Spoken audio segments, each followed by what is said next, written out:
Good evening. Good evening. Good evening. And good evening to you, ladies and gentlemen. WeatherBrains episode 901. This is for April the 24th, 2023. This is the pre-show, the magical part of the program where we share boring personal stories, humorous anecdotes, and from time to time, we say very, very outrageous things. So if you're looking for the actual show content, move the slider over about 10 minutes. You're watching this, and you have to be watching this because this part does not go on the produced audio podcast. This is an exclusive for you video watchers right here. So send $10 via Patreon today. Yes. For the $10 donation, we'll do exclusive content just for you. And I'm not knocking that. Look, people. No, you got to make money. Do whatever you need to do whatever you need to do. I have no problem with that. But we all are blessed, and we have jobs somewhere else, and we're just doing this for fun. We got to figure out why I can't get your invites anymore, James. Well, you've got like 10 million addresses. I don't know which one I send it to, but it's going to one of them. I get all your other emails though. Like I got your vacation email, but that's 2 weeks in a row. The invite just did not come. Well, so how are you here? Jen sent it to me. Well, she's a fine American. Yes, she is. I think it's something at integrated hospitality.com. Yeah, so it must be deciding that you're spam now. But the other one, let's see, where did the other one go? Well, see, the invites are automated. It comes off, of Google Calendar. It's not really from strip me. That integral one out of there anyway. Just use Weather Factory or AT&T. There's one in there called weatherbill@gmail.com, and there's one in there called what I do, I use Gmail as a hub. I probably have 50 email addresses. I mean, that's not an exaggeration, but they all flow into the jspan@gmail.com. That is the hub. And I use it as a hub because their spam filtering seems to be best, at least for me. Some people say it's not, but it is for me. So if you send it to James at Big Brains Media, or James at the Weather Factory, or James at SBG TV, or whatever we have here, or ABC3340.com, or whatever, it all flows. I don't even know where it comes from. It just comes into the bin on the Gmail address, jspan@gmail.com. People think I work at Google. It's like tcook@apple.com, jspan@gmail.com. Most people have underscores and, rabbit ears and everything else in their addresses, but not me. I'm an early adopter. So are you guys on Nostr yet? Speaking of early adopters, why are you laughing? How did they come up with these names? See, this is what they did when I got on Facebook, the Facebook and the Twitter. Everybody mocked me. They did this, the Twitter especially. It's a funny sounding name, Nostr. That's supposed to be the next new big social media network. People think you're saying nostril, like nose, but it's Nostr. And what does that stand for? What's the background? I don't know why they chose that name. I would not advise Joe Q Public to go run to this thing just yet. Wait until you can't get your name on it anymore. Well, yeah. I mean, it involves having the odd thing about it. You have to have this long key, this hex key of numbers and digits, and I don't know if it's going to be user friendly enough. And that's the thing with Mastodon. Everybody said, "All right, Twitter's dead. We're all going to Mastodon." And what happened over there, people found it a little challenging in that it's decentralized. You have to find a server where you sign up for Mastodon, and that can be a little wonky. And the problem with Mastodon, as I see it, so what happens? One server can block other servers, and in this politicized nation we live in now, if somebody sees one post from somebody that thinks they didn't vote like them, they're going to block them. They're going to block that server, block this server, block. So it becomes this echo chambers of left-wing and right-wing servers. And I really don't like that. It's not that interesting to me. I like to hear different viewpoints, and I don't understand that. So I think that's Mastodon's biggest problem. It's just that people have huddled up into these political servers, and that's very aggravating. So why is Troy and James Adelot been connecting to audio for the last 10 minutes? That's very odd. May have a bad. I hope we don't have a Zoom problem. Seems to be working successfully. Okay. Make it here. You got on with no problem. Yeah, I didn't have any trouble at all. Kim looks like she made it. Yep. So Kim I did. Kim's coming from a new location. Yeah, can you guys hear me okay? Loud and clear. Perfect. I'm dialing in from Denver Port this evening. I went back to the Space Weather Prediction Center again. Really? Yes. Wow, yes. What a time. What a time. I know. G4 geomagnetic storm going on here. Oh my gosh. Yeah, it was so funny because they just had Space Weather Week was here in Boulder last week, and they had people from all over the planet coming in to talk about it. And now this happened, so they're kind of tired over there, but yeah, it's been really good. Okay. Wow. I'll talk about it on the show. Yeah, we got so much to talk about here between the Oklahoma Fujiwara tornadoes and the geomagnetic storm. So I'm trying to figure, what is that behind you? Does it say sneeze? Snooze? What is that? Yeah, it says snooze, and it's a bar, which I don't know about that marketing, but that's what it is. That's a very odd name. Where are you? It's a very odd name. And is this the Space Weather Prediction Center you're at? Does it have a bar in it? Oh my gosh. I'm surprised that Bill Murtaugh hasn't built a bar in it, but yeah, it does not, but it could stand one, especially today. They are very tired. So you're like in the airport, Kim? Is that where you are? Yeah, so I couldn't either. I did a 1-day flight just in this morning, and I'm going back home this evening.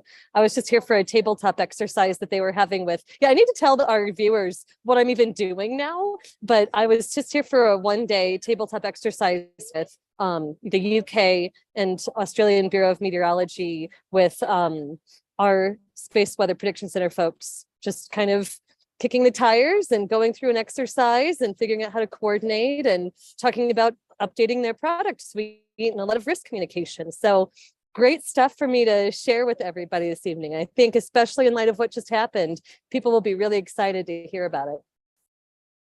This is a participation award too for coming in from an airport. Really going the extra mile.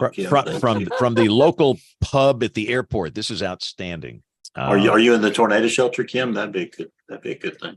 Oh yeah, I'm as far from the tornado shelter as possible. Right above me are all the rafters and windows and the huge American flag. So yeah, I'm in a very tornado unsafe place.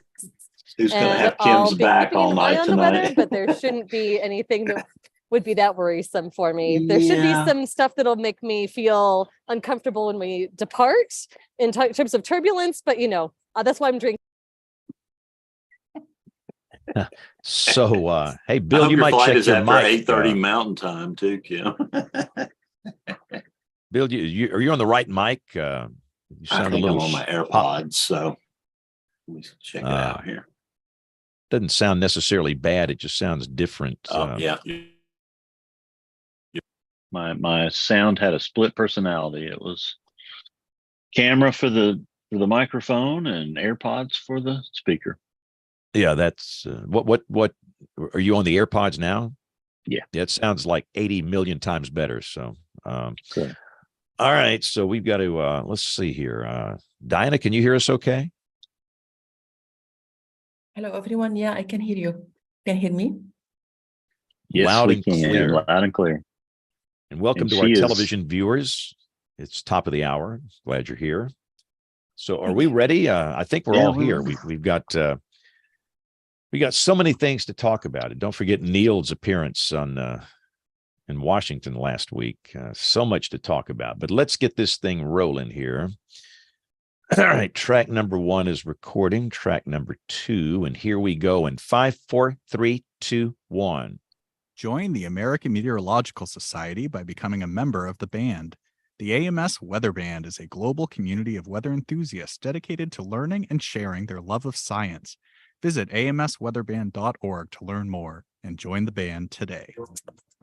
WeatherBrains episode number 901, the weekly show that's all about weather. This is for April 24th, 2023. It's going to be a fun show tonight. We got so much to talk about. Goodness gracious, we could go on for hours and hours, but we got to give a big thumbs up to Kim, who is, she's a trooper because she is joining us live from the airport in Denver. How awesome is that? So Kim, explain yourself, please. Yeah, and I think I mentioned on the show last week that I had changed jobs. And so I think I probably need a breaking news bulletin soundbite for everybody. We got some breaking news to share. Well, hang on. Cue that up. Interrupt this program for a CBS Radio Net Alert Bulletin. Go. All right. So I have left the lab, which I never thought that I would do, but there was an incredible job that came open at NCEP, the National Centers for Environmental Prediction, working in the office of the director. And they wanted somebody to come in and work across all the national centers and help bring social science into operations. So that last mile problem that we have for so many research challenges, but especially social science, trying to figure out how to do that. I'm really excited that I got the chance to take this position, and I'll still be in Norman. It's fully remote, and Mike Farrer was really excited that at least one of the national centers is in Norman. So I'm just moving down the hall into weather service space functionally, but this also means I get to do a lot of cool things like be in Denver right now, where they are coming off of the end of Space Weather Week.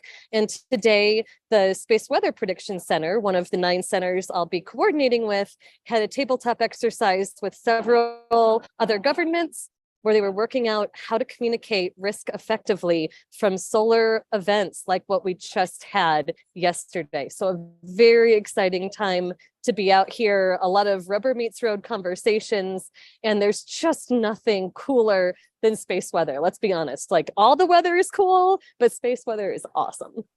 No, it's off the charts cool. So is there something we don't know about? Is there a Carrington event coming here in the next few years? I mean, do you know something?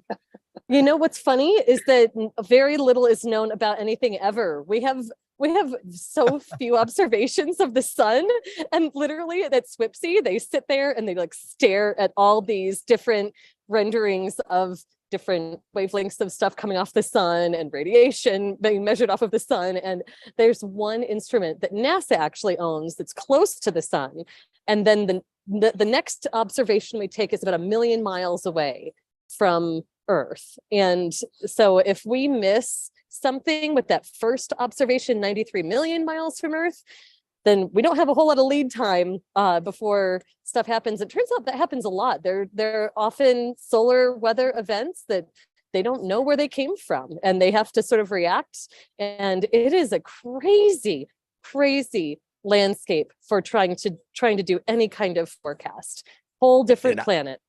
And I will say, and we're doing this show again on the 24th of April. For those that might be listening later, we had a G4 geomagnetic storm last night that was very intense. And of course, the rumors on the tweeter and the face bag, the information was horrible. You know, you're going to be without power for 6 months. This could be the end of mankind as we know it. There'll be a breakdown of all social. It was insanity. This stuff that was going around the socials last night. Promises. Yeah. I mean, goodness gracious. But the Space Weather Prediction Center, Kim, did an amazing job, in my opinion, forecasting the aurora and the potential hazards. And I thought they did just an excellent job. And this is not, what I do. And all of a sudden, everybody on the tweeter became a geomagnetic storm expert last night. So I'm glad that they're there, and we'll talk more about that in a minute. Neil Jacobs, Tell us about Washington, D.C. and your testimony. How'd it go? I thought it went great.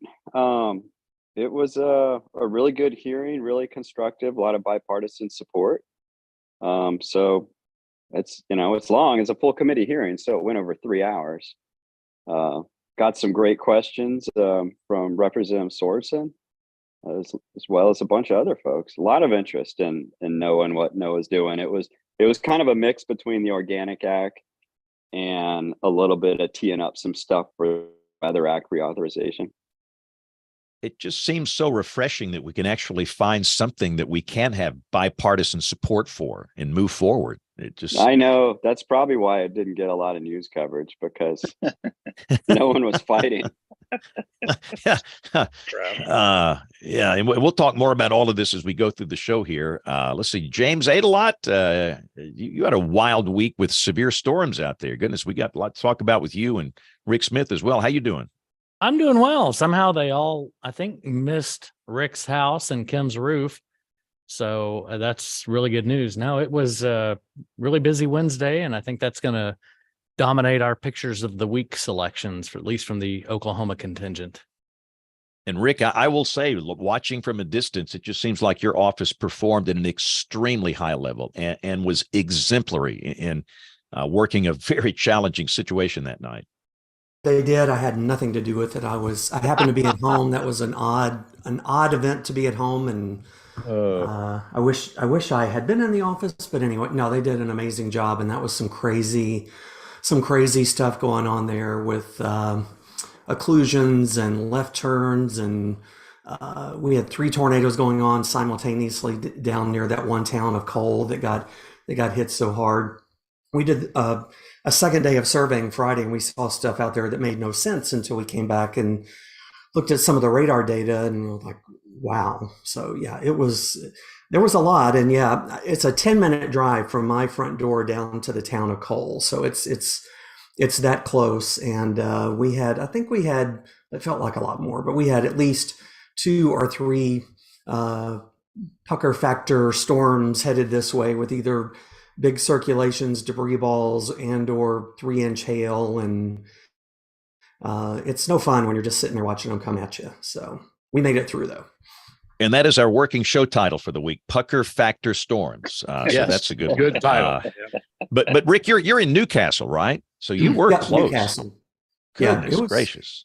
Yeah, it was very close. And the Cole tornado, if you look at our pick of the week, we'll have the map of the tracks on it. But the Cole tornado, at the end of its life turn, it was going straight north. And if it had not dissipated and kept that left hook going, it would have been probably right in the backyard here. But luckily it dissipated, and we did get debris in our yard, a little bit of debris, hearing of some of that in Norman too. But yeah, crazy stuff.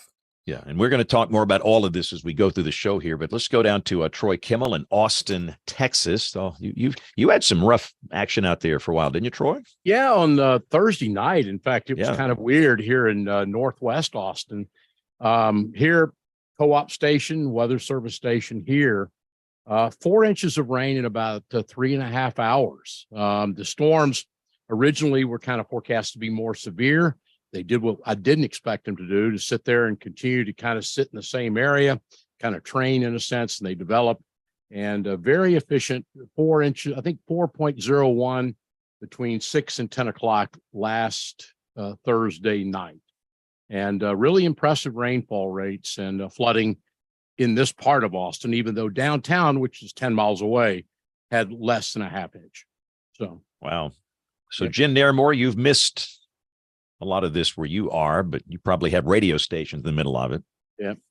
I was watching Topeka last week because they had that tornado that was southwest of them, and it clipped just to the south.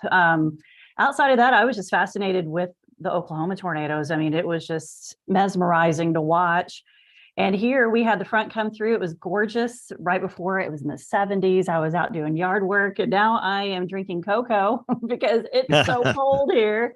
We only got to like 46 today, and I'm not a fan. And we really don't have any big warm ups. We might get to 63 in a couple of days, and then we go down the other way again. But this is a typical Ohio April. We get little teases, and then it gets chilly, and then after Mother's Day, we move up.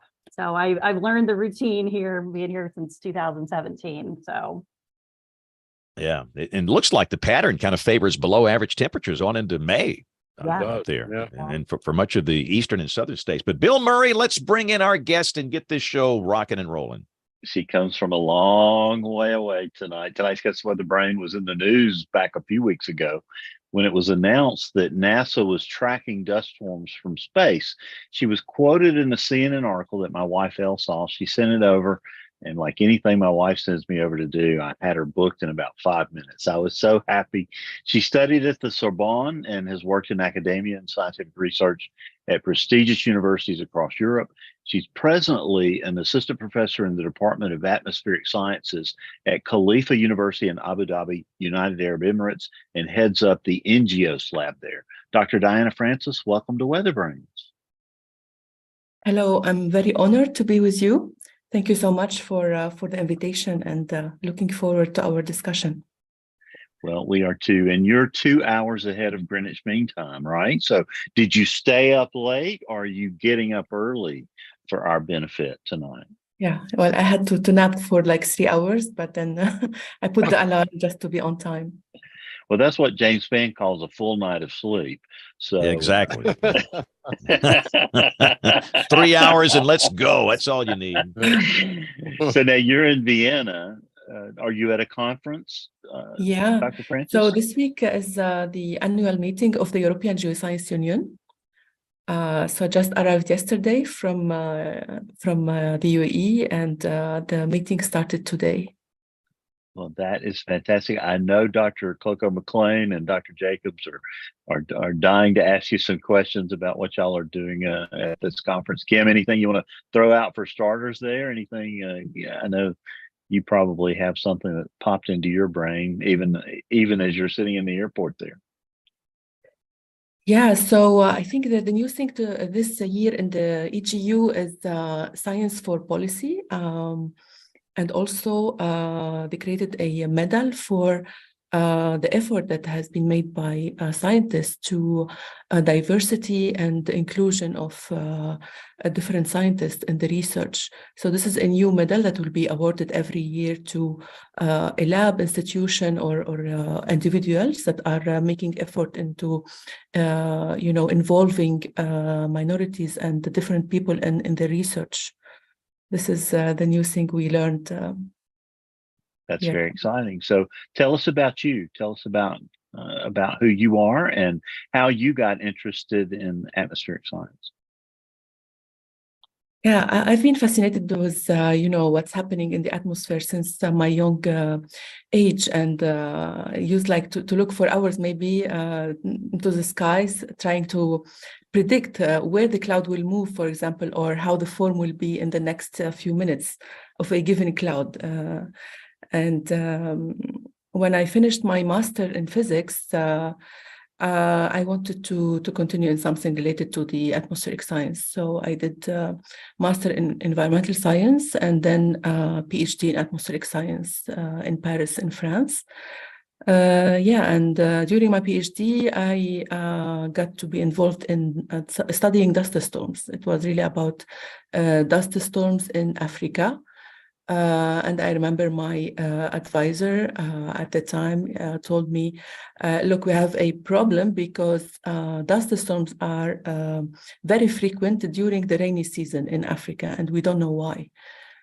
So this is your thesis. We need to figure out why, when people are expecting rain and clean skies, we do have the highest activity in dust storms in Africa. Yeah, that seems counterintuitive. What was the eventual underlying answer to that?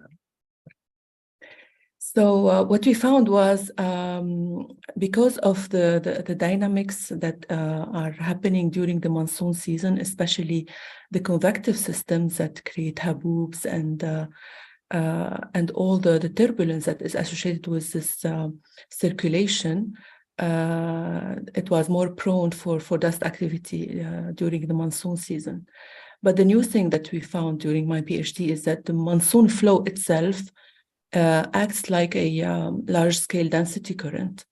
And so every day in the morning, it starts with dust emission at the leading edge of this density current.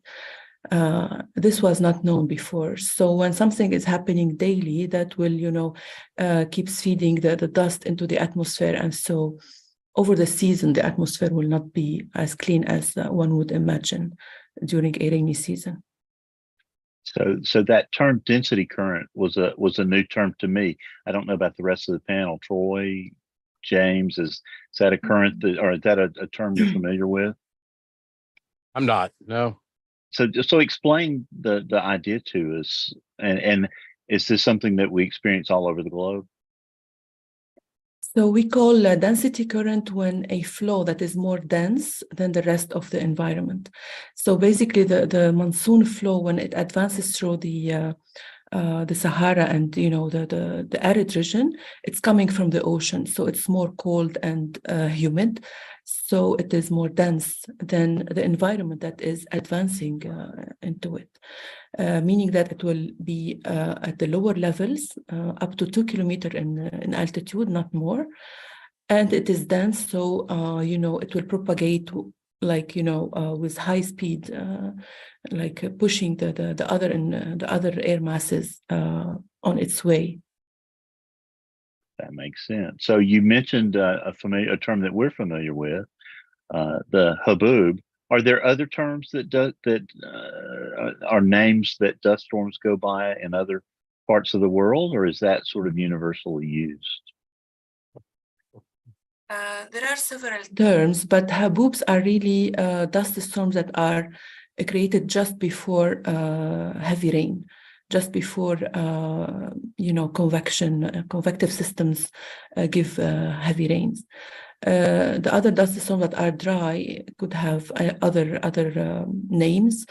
For example, in Africa, we usually associate dry dust storms with harmattan winds, because these are the name of the northeasterly winds, but these winds will call them shamal in Middle East, and Iran and Pakistan we will call them again something else, but it's all the name for northeasterly winds that are driven by pressure systems.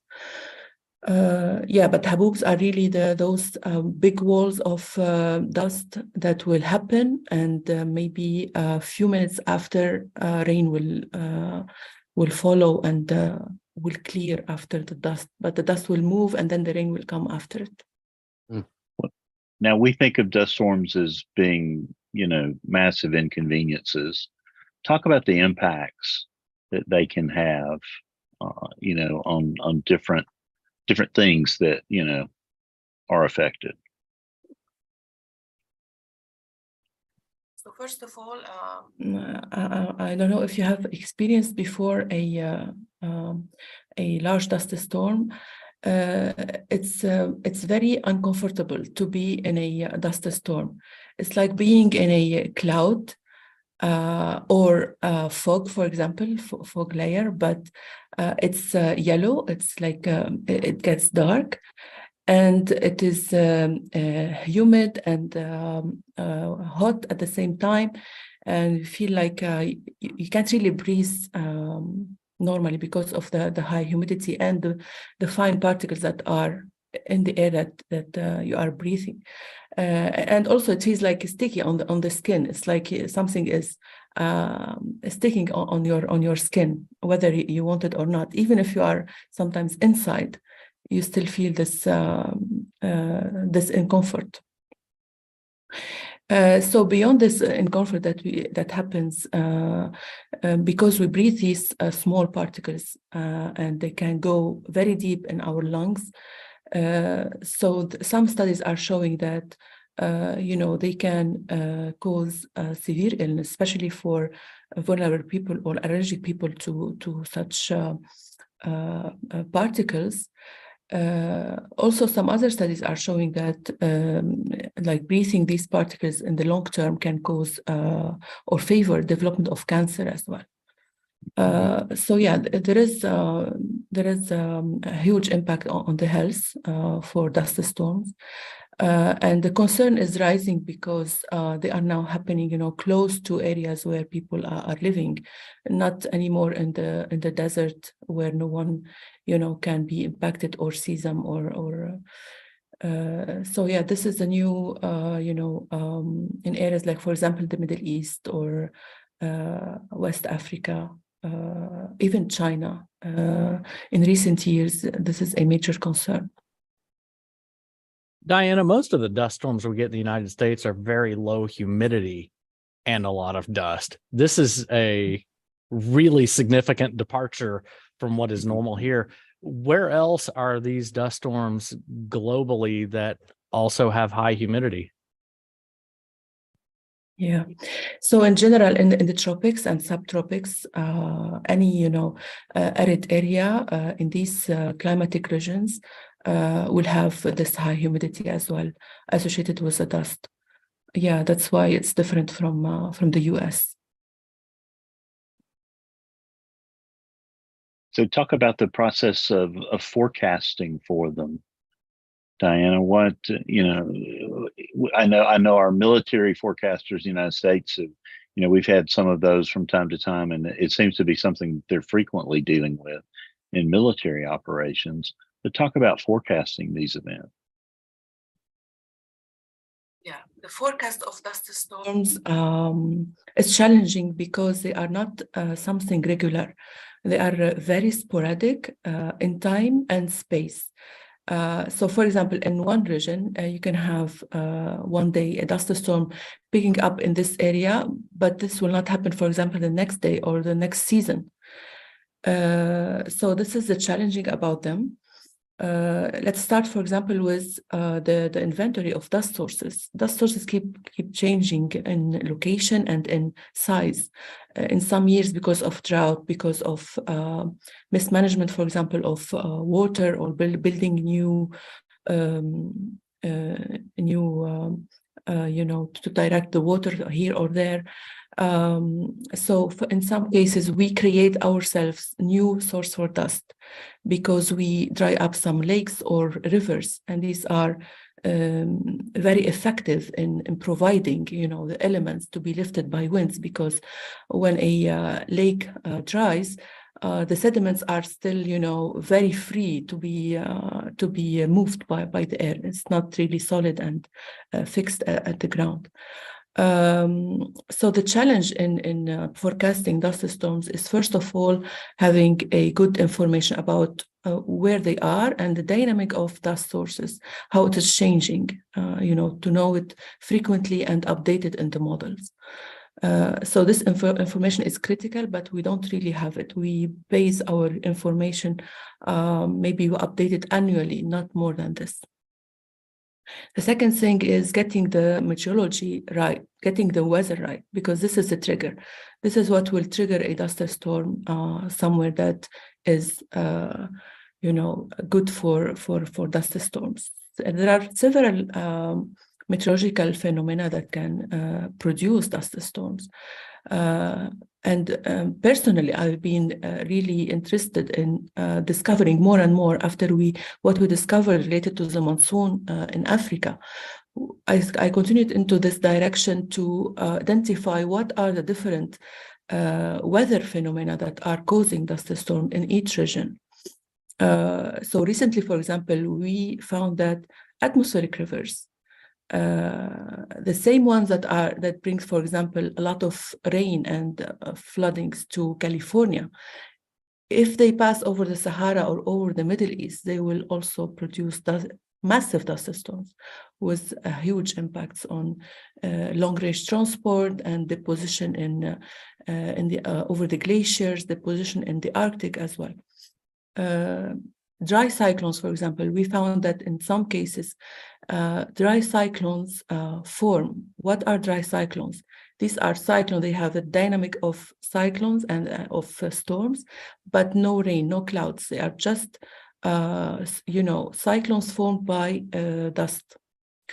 And these, we saw them in Africa, for example, and also in the Middle East in 2014, 2018. large dry cyclones were observed with massive dust storms associated with them. We have also the what we call the Saharan cyclones. So these are, or Sharaf, they call them as well. These they form in winter or spring over North Africa, and they propagate toward the Middle East and Southern Europe. They form also the same weather. The same cyclone forms over China, also in winter and spring, but we don't call it this name. So in China, they don't give it any name. So if we want to summarize these, so we have the cyclones, we have atmospheric rivers, we have density currents, meaning each time we have cloud formation, we are potentially to have a dust storm in case sand or available materials are at the surface. So this is again the challenging thing with forecasting dust, because we need to get these, dynamics in the atmosphere correct in the model. And of course, these are fine scale processes. And unless we go high in resolution, it's difficult to get it at the right time and right place. So are your colleagues there in the Middle East and Europe conferring with forecasters in the United States, or is it just such a different animal here that you're not studying the same thing? When it comes to dust storms in the US, I think these are mainly associated with cloud development as well over the mountains, for example, and that will bring some cold and downdraft from the convection, over the areas that are arid in the US and gives a dust storm there, especially in Texas. We work with many colleagues in the US because they also are interested in what we observe in other regions, and sometimes they apply it to us, sometimes only they study it in other regions. So during my thesis, for example, it was a large project called AMA for the African monsoon, multidisciplinary project. And NASA was there, and also other colleagues from US were there as well, studying each one, the process that is interest for them. So we had to study these haboobs and the convective systems. NASA, for example, was interested in this because these convective systems are at the origin of what potentially can become a hurricane in US. So the trigger of hurricanes at the origin is these convective cells that forms, and then if they have enough energy when they are over the ocean, then they will develop into tropical cyclone, and as you add energy, you will add intensity, and it may become hurricanes. The interaction between dust and hurricanes is also a major topic, because sometimes they can favor the development of cloud, and so they warm as well the surface and the layer, so they provide more energy to the cyclone. But in some cases, depending if the dust storm was here before or after, they can also suppress hurricanes because they can cool the surface. So it's also, we are not sure if it's this way or this way, or again, depending on the timing, how things are chronologically, happening. So yeah, the interest is international, I think, in dust storms, depending on the purpose and the objective of each center or scientist. We always pay a lot of attention to the Saharan air layer, especially early in the Atlantic hurricane season. And sometimes we get some of that dust all the way over here in the southeastern United States, and it can lead to some really beautiful sunsets. But that means a lot of dust came a long way, and some of it's beneficial, right? Yeah, I mean, it's a natural aerosol. It's not pollution. Also sometimes get mixed with pollution, but it's a natural natural aerosol, natural origin. Yeah, we remember, for example, the Godzilla dust storm in June 2020, which made it, all the way to Southern America, like with massive quantity of dust reaching these areas. Usually, the dust will settle on the way, and only the fine particles and small amount relative to the emissions at the source will reach that away from the Sahara. But that one was really exceptional because you have to imagine, like, we were like emitting dust continuously for maybe 7 days. Because one pressure system, high pressure system, was kind of stuck over the northwestern Sahara. And so the winds had to go around it until the mainstream unblocked the situation and this high pressure moved on. So that's why the Godzilla dust storm was exceptional, because the duration of the emission was exceptional. Usually dust storms are between 2 to 3 days. This is the mean in duration, but this one was 7 days of emission. We are talking 7 days of emission, and then you have to count again the transport, deposition, and all this. So are there examples where nutrients that are necessary for life in other parts of the planet come from these events? Is that a possibility? Definitely, yeah. It's known that, for example, the fertility in the Amazonian forest is in part a great contribution to this is from the Saharan dust aerosols. This has been studied by geologists over the years, to identify at which depth, for example, we can find the same composition in the soil in the Amazonian forest that is that we can identify again the Saharan dust source in this layer. And the oceans, the nutriment in the oceans are mainly brought by Saharan dust.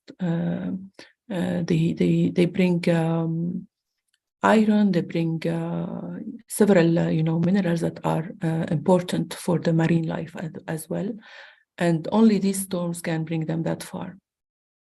Wow, it's amazing how nature works in small ways. So are there underlying patterns or cycles that favor heavier circulations or concentrations of dust storms and intensify the Saharan air layer, or are those things just being identified? We do not have, unfortunately, a clear picture if there is a cycle and how the cycle will work. So each season is specific, and each season we run the forecast models. We run both like at weekly, daily, and even for the season. Sometimes it's right, sometimes no. So we are not able for now, to forecast accurately a full season of dust activity, for example. This is not possible for now. And that's why it's also challenging when we talk about climate change, for example, based on the models that we are using to project the climate. These small scale processes are not, of course, simulated in these models, and that's why a large uncertainty in the projections is related to dust activity and impacts of dust when it is in the atmosphere. Diana, Troy Kimmel here from Austin, Texas, and thank you for being with us tonight. I had a question. It kind of went back to Bill's and I think to James there in Tulsa, his question. It seems to me that here in Texas, we get those Saharan surges that come off the west coast of Africa and come across the tropical Atlantic and into Texas. And I kind of get the feeling that we kind of promote these as being something that have just started happening yesterday. I assume this has been going on for a while. It's just something that probably just hasn't been that well observed, perhaps, right? Am I correct? It's correct. Yeah, I mean, these processes have been going for hundreds of years, even millions, since the beginnings. Yeah, it's true that because now we have the tools to observe them more frequently and more, and also we don't forget, social media and also how the news spread now in the media compared to 10 years ago or something. So yeah, we need to take this into account, that now we can actually identify them more quickly and also spread the news about them more faster. Thank you.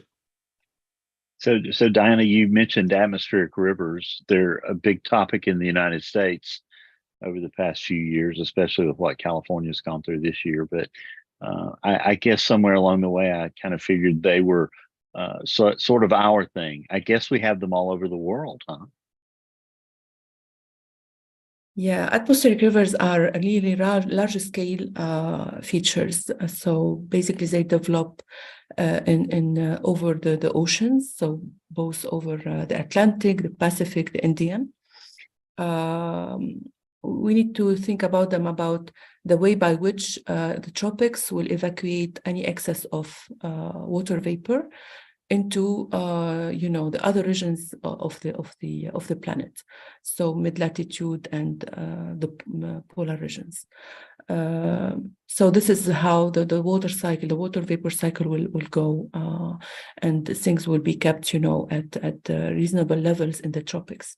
So atmospheric rivers they are daily. If you look into a map of water vapor from satellites, for example, you'll see daily atmospheric rivers developing in the tropical oceans regions, so near the tropics, the Atlantic and Atlantic, Pacific, and Indian. So you see like these filaments going out from the tropics toward the polar regions, and they pass by the mid-latitude. So it's something, again, natural. So why this interest in atmospheric rivers in recent years?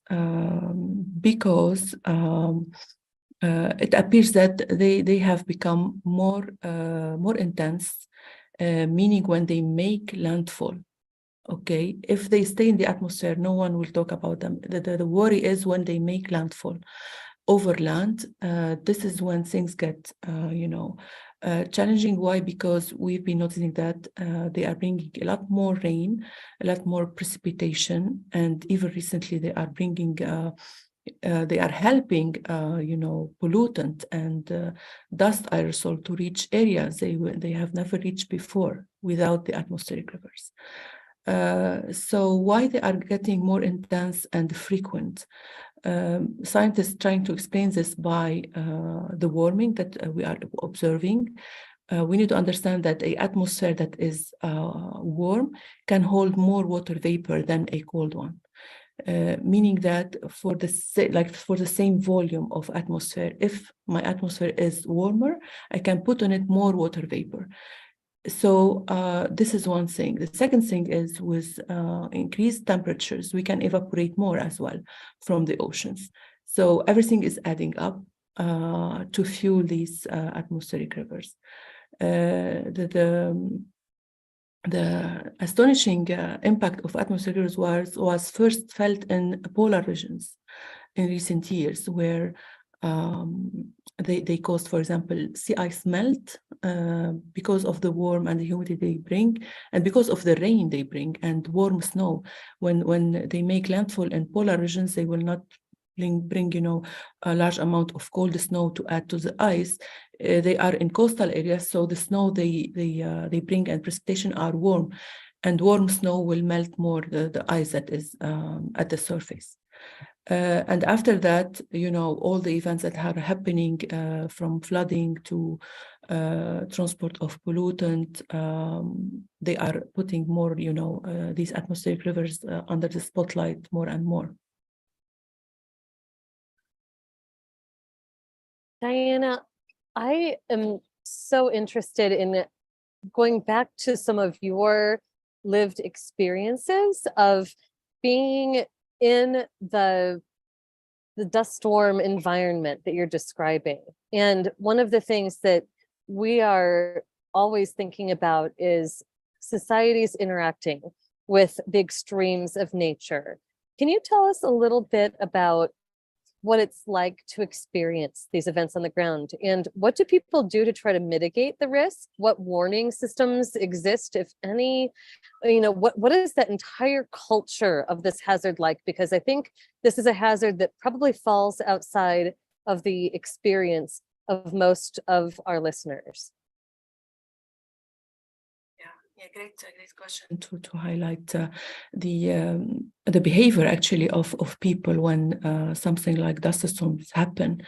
Unfortunately, for now, early warning systems for dust storm are not operational, are not. They do exist, but they are not used by people. It's not in the culture to go and check. For example, like we check the weather, is it rainy or not? We, for some reasons, people, just do not check this kind of natural hazard. So when it happens, for example, the first thing that people will do is to stay inside, avoid going outside while it passes, or continue normally. That's why, for example, in May 2022, when severe dust storms occurred in the Middle East, and these, by the way, were associated also with atmospheric rivers and some density current from convection, thousands of people were hospitalized because they underestimated the impact that this can have on their respiratory system and, their ability to continue to live normally. So I think, it's very important to actually change this set of mind, meaning that, okay, the dust storms are natural, but if they are extreme and if they are, the duration is long, more than hours, so care need to be taken, and especially for vulnerable people like babies, for example, or seniors as well. I have a quick follow-up on that. How frequent are these events in some of these places? So you talked about maybe some of the mitigation actions being a little coarse, a little, like there's maybe a disconnect between people knowing what is going to happen and what the effects will be and the forecast. Can you talk a little bit about that? Are there places where this is more frequent, or what's the return frequency of some of these hazards in even the places where they're experienced most often? Yeah. So this is really region specific. So for instance, in Africa, West Africa, during the summer season, this is daily, will happen daily. In the Middle East, it's more during spring, so late spring, beginning of the summer, and this will happen maybe twice per year, so twice per season. But as I said, it's very difficult to predict when and where. Exactly. So this is maybe a part of the reason where people do not actually pay attention to this warning, because it's not, always the same thing. Okay, we have rain, and it's like constant thing. No, it's something changing, and people can't, for example, just say, okay, we need to look into the forecast of dust because this season will happen every day. It's very, sporadic in time. Yeah. So something you said earlier just resonated with me, Dr. Francis, and that was that you can call them by any name, but they're really all windstorms, not necessarily dust storms or sandstorms or whatever. They're a windstorm that just acts on the surface and what it has to pick up. Definitely, yeah. The main driver is really the winds. Basically, any weather system that can give turbulent winds with wind speed above 7 meters per second is potentially giving a dust storm, in case it's occurring over a surface that is rich in materials that are free to be uplifted. Now, the article that led to your appearance tonight mentioned the NASA project that was helping to detect dust storms. Talk about that and how it's being used. Yeah. So the NASA came up with a new satellite that is being attached to the International Space Agency. It's called EMIT. Okay, it's a spectrometer that measure, the composition of the atmosphere in different wavelengths. So what's new about this satellite and why it's important? So for now, so before the EMIT, we were able to identify dust aerosols in the atmosphere by measuring in a few wavelengths, whereas now this satellite has the full range of wavelengths that the dust can be detected in, and it also, because of this, it will give us information about the composition of these aerosols, not only if they are here and the quantity. Okay, so before it was like something, a black box for us. From what is the composition of the aerosol from satellite, we couldn't. So now the new thing with EMIT is that it will tell us what is the composition of these aerosols. So if we know the composition of these aerosols, meaning that we can track them back to their source, because the particles will carry, their composition, and it will be the same as the source region. So this is the new science that we're expecting from EMIT. Hopefully the data will become available maybe in few months to the scientists to start looking into it. But yeah, we are hoping that from these data, we can actually know that if we observe, for example, a dust layer or dust cloud in this region, we will know its composition, and then we will build models to track it back to its source area. Yeah, in addition to this, when we know the composition of the aerosols, we will be able to better understand how they interact with both the sunlight and the infrared that is emitted by the Earth during night. Why this is a big deal? Because if you want to understand the impact of aerosols on the climate, like meaning if it's cooling or warming or what is the net effect, then we need to know accurately how this interaction is happening, which is also again currently is a big challenge for us. We don't know really if it's warming or cooling, and depending on the altitude, how it is the effect below and above. So Dr. Neil Jacobs is the czar of numerical weather prediction in the United States. So Neil, what's kind of rocking around in your brain as you listen to Diana talk? Well, we're really looking at aerosol data assimilation in the global models in a couple different fronts. One is just using it for some of the microphysics stuff, for cloud condensation and things like that. And then all of a sudden the radiance DA, just for like what you were just saying, it's really hard to sort of back out thermal signatures if you have other stuff in there changing what the heat and light is doing. But I got stuck in we called it a sandstorm. I used to work in Dubai and spend a ton of time working in Abu Dhabi, actually, with Emirates and Etihad Airlines. And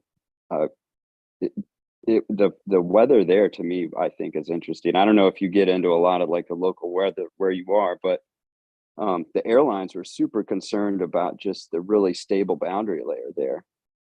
And some of you may find this interesting. This was kind of a shock to me. The air there is so stable that these wake vortices from these A380s would just stay in one place on the runway for several minutes. And so if you're like a 737, I know Fly Dubai would always separate really far behind these A380s because they come in for final approach. and fly right into a wake vortex that's, about a couple 100 feet off the ground. That's not really where you want to have trouble steering your plane. But what, this was I guess my experience, probably similar to what you just described. Everyone just stays inside, the airport's shut down. It's like, I don't know. And I don't remember there being any warning actually, other than you could just see it coming. Yeah, it's true. Yeah, there is no early warning system yet in the Middle East, neither in UAE, neither in Africa, actually. This is something WMO is trying to put in place, but still not operational. And again, once it's in place, we need to get people to use it, and this takes time.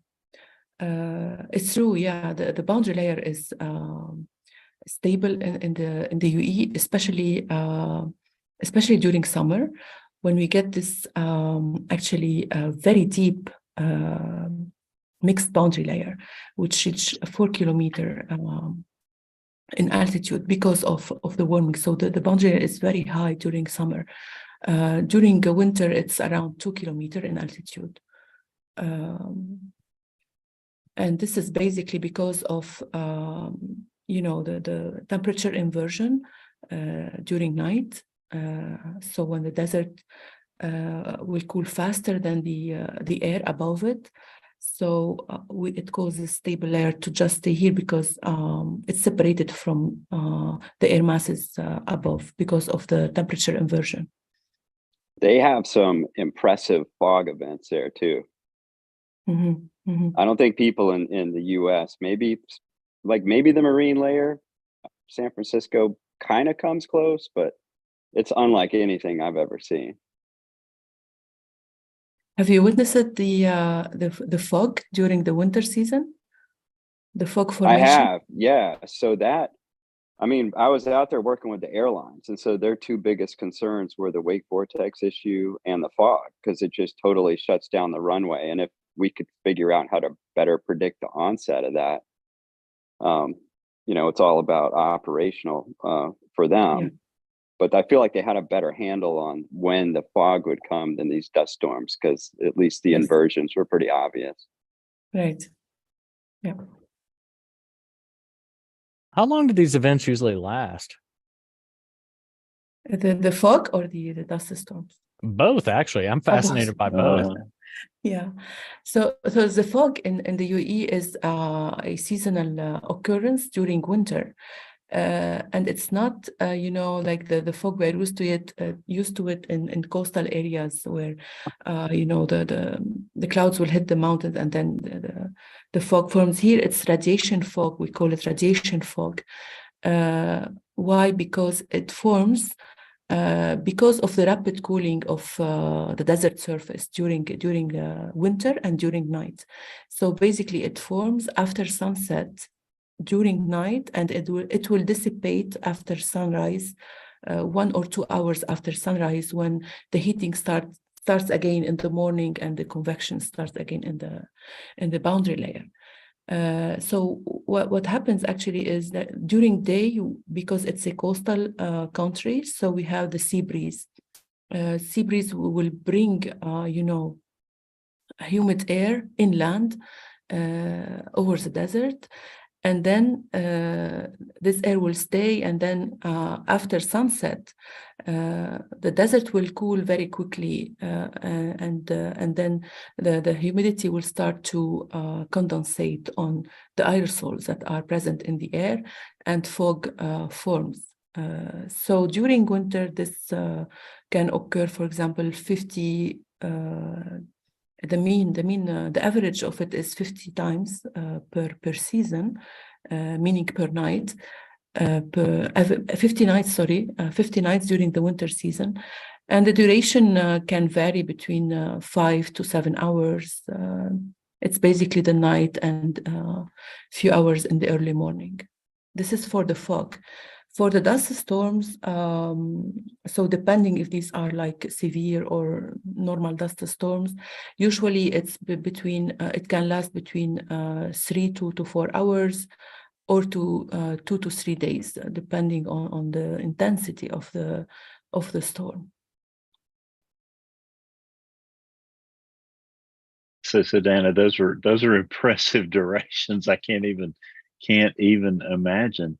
Now, with the radiation fog, is that a manner by which you can actually, pull water from the atmosphere for human consumption? And talk about general water management in the Middle East, especially the UAE. Yeah, it's a good question, actually, and it's really relevant to what we've been trying to do, and it's complicated because the country is flat, especially, the capital and all the western part of the UAE. It's flat. There is no mountains. There is no, elevated areas to just try to catch this fog and transform it into water, like we use the net, for example, in Morocco or Chile or other countries. So you put these nets, and then the fog cloud will come across the nets, and you collect the water. Whereas here, the fog is horizontal. So it forms with very, very low wind speeds. The wind speed when fog occurs is 2 meters per second. It's radiation fog. It's really, everything is stable. Nothing is moving in the atmosphere. So that's why this radiation fog will form. So the challenge is actually to find a technology or any, system that can collect fog from a just lying layer of fog. It's not moving, and it's horizontal. So meaning that, like we can imagine several nets, but horizontally, it's not feasible. We cannot cover the country by these kind of nets. It is a good idea in principle to be able to collect water from these fog clouds. But how to do it, it's a challenge. And anyone is listening and has an idea about it, it will be the great thing to share, because especially in arid country like UAE and the rest also of the countries in the Arabian Peninsula, they also experience frequent fog, like Oman, Yemen, Saudi Arabia, Kuwait, all of them, they experience the same thing. So if we can find a way to collect water from radiation fog, not advection fog, it's a bingo. But how to do it is the question. This is a challenge for engineers, I think. Well, I'm curious, Diana, so it could be a challenge for engineers. Does the ecosystem have anything to teach us too? Does vegetation capitalize on any of this moisture? Does dew form, in a routine basis on plants? Is this a part of the ecosystem in any significant way? Can you comment on that? Definitely. The main ideas that we can take, or the genius ideas that we can take, is by observing the nature itself. So you can see, for example, the cactus that can live there, or any type of vegetation. They have these small peaks because they want to be in touch with water vapor as much as possible. So like the surface of contact with water vapor is increased to a maximum. And it happened to me to camp in the desert. And in the morning, over the tent, there is a lot of water. Honestly, it's something really astonishing to experience. We had no cloud at all, very clear sky at night, stargazing, all that. In the morning, we had maybe a few, maybe 5 millimeters of water on the top of the tents that we were using. So meaning that the condensation and the water vapor is there. Just how to be able to collect it at larger scale. Well, this is just such a fascinating discussion, Kim. I know you're observing the same thing. It's so different than what we're used to. and very refreshing. I want to make sure that any of the other panelists have a chance to ask any questions before we hopefully let you get a couple of hours of sleep, Diana, before breakfast tomorrow morning. And long day at you as well. What does your day look like tomorrow or later today? So later today, I have actually one talk about dust storms at a session at the EGU, and also I'm convening a session on polar meteorology in the afternoon. So I'm looking forward to meet all the cryosphere scientists and discuss and see the latest, research and discoveries in this area. Well, that is fascinating. So you're in Vienna. What's the weather like in Vienna this week? It was raining all the day, actually. Yeah, we didn't see the blue sky yet. It's forecasted for Wednesday, so we are looking forward. Well, now, Dr. Span always waits with all the hard questions, Diana. So get ready to be grilled. No, I'm not going to pester anybody that's up in the middle of the night that's got to speak at a conference later in the day. Goodness gracious, Diana, thank you for your time. We thank you so much. You for an hour, but you're very kind. It's a fascinating talk you've given us this morning, or this morning where you are. So thank you for your time, and good luck in Vienna today. Thank you. Bye-bye. All right. Thank you very much. And see us. Bye, Diana. Bye. Good to see you. All right. So thank you, Diana. So I want to loop back on this thing, the event in Oklahoma, kind of let James and Rick, I want to take a segment here and let you guys talk about this. Rick Smith, let me just kind of open it up to you. Kind of give us the, going into it, and both you guys, correct me if I'm wrong, the SPC risk was what, slight going into this?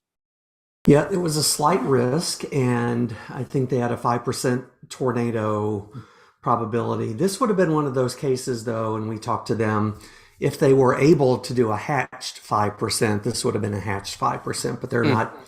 That's not in their menu of options, the way that their products are set up. But it was one of these highly conditional things where if we got a storm, that there was potential there.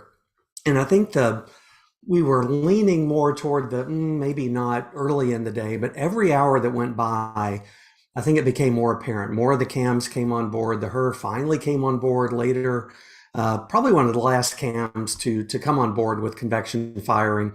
Some of them were really aggressive, and kind of the final thing that really made me start to get really nervous was our 19Z sounding that we did that showed the cap was either gone or almost gone or pretty much very breakable. So at that point, I think it became apparent that we were going to get more than we thought. But by that time, things developed very, very quickly. And I came home after work about 2:00, planning to go back in if needed. And when everything started happening, I was trying to get my wife home. She had to drive right through south part of Moore in Oklahoma City and through Newcastle to get home. And so I was kind of stuck here at home at that point, and kind of got to experience the event from the other side. But hey, Rick, yeah, it happened quickly. Rick, one thing going in, and I want you to get to this. I saw tweets from people in your office that I know that have had the most experience in the world in these types of events, who said it was probably one of the most difficult nights they've ever had to work. Yeah. Would you take it the same? I believe it. I mean, and a lot of that had to do with the erratic storm motion. The polygonology, I haven't looked, but I haven't seen. People are always very critical of polygons and think that they know how to do it exactly right. Well, come sit in on this event and see what happens, because this was a nightmare for polygons. And Vivek Mahali, who's kind of one of our better warning forecasters in the office, kind of worked that whole event. And I don't know how he did it. I don't know how he crafted those polygons, because you have left movers, right movers, you had splits, you had occlusions, you had multiple tornadoes in one polygon at the same time. How do you message that? How do you, a tornado southwest of Cole, a tornado also north of Cole, a tornado also southeast of Cole? I mean, I think there was a lot of factors that made it very, very, very difficult, but the office did an amazing job, from the warnings to NWS Chad, and I don't know how they did it, but they stayed on top. I gotta think at one point, I really wondered watching those if Warringen was going to reach out, the software was going to reach out and slap somebody in the office and say, you can't do that. What if it didn't do it then? I don't know if it ever will. We pushed it to the max, and we didn't even talk about this. And some of you may have seen it. I don't know where it got out to, but kind of at the beginning of the event, Weather Center Security called us on an internal radio and said, there's an internal emergency in the building. You have to evacuate now. And this is when we were first issuing some of our first severe thunderstorm warnings. So we had to immediately call Tulsa and say, hey, guess what? We have to evacuate the building. This is just as things were just getting, really developing quickly. God.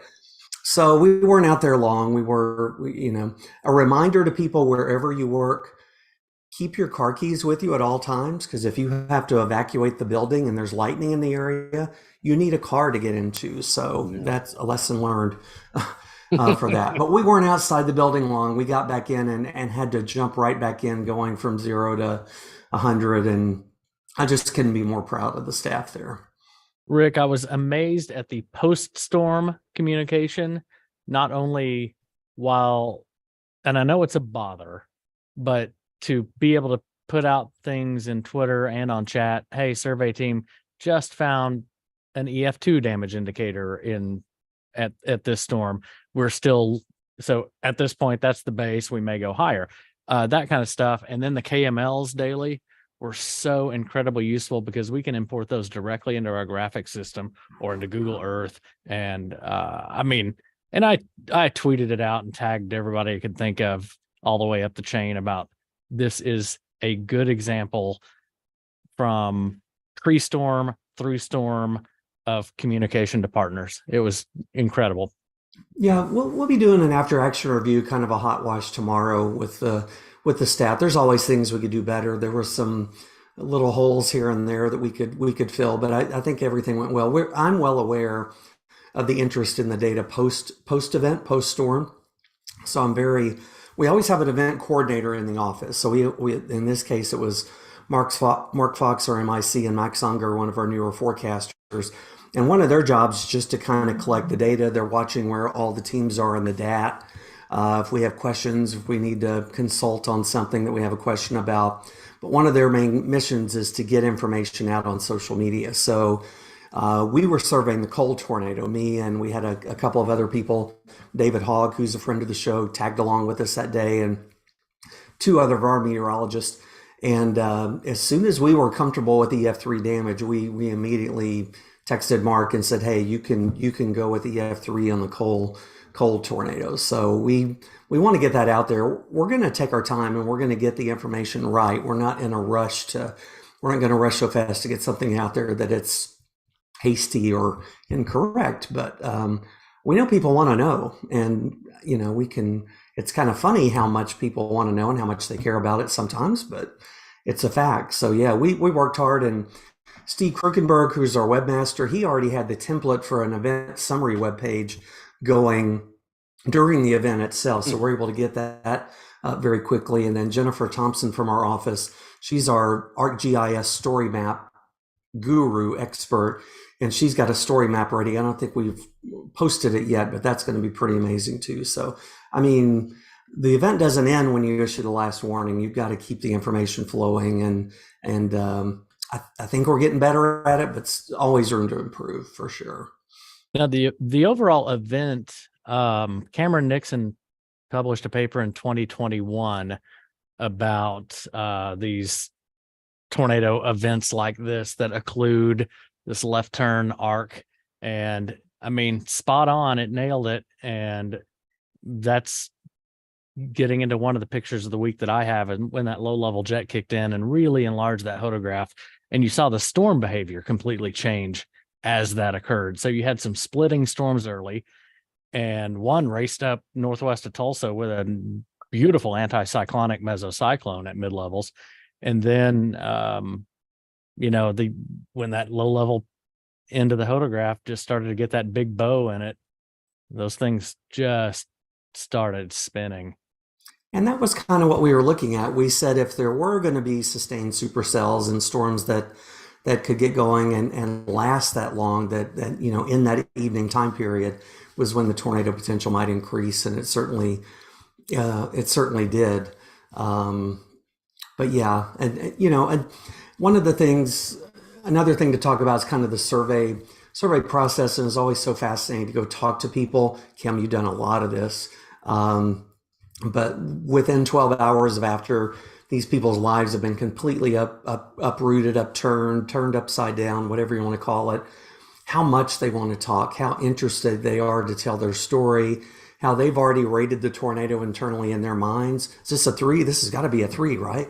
It's always so funny and so cool. But people are so nice and so upbeat. It's just amazing. And we talk to people, family members of one of the fatalities, and I mean, it's just universally. I've never had a problem on a damage survey where somebody said, get the whatever out of here.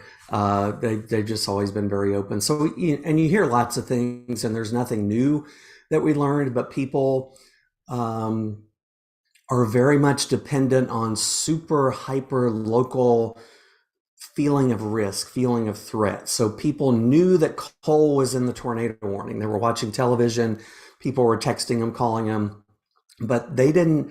It looks like it may go on the north side of Cole, and I live in the middle part of Cole. I mean, people are really cutting a fine line, and a lot of people, most of the people that we actually talked to, took shelter less than 2 minutes before the tornado hit. And some of them were just seconds before the tornado hit. A couple didn't make it in mobile homes and actually wrote it out. I don't know how they survived, but it's nothing new. It's the same story every time, but it's just fascinating. And actually, one of our warning forecasters who worked the event, this was his first, he got to go on the damage survey, and this is the first one that he had dealt with this intensity of damage and a fatality involved and things like that. So anyway, that whole survey experience is a scientific process to gather data, but it's a whole other thing from the social side of things. And I think you're really onto something that's critical from a messaging standpoint that TV meteorologists need to keep in mind,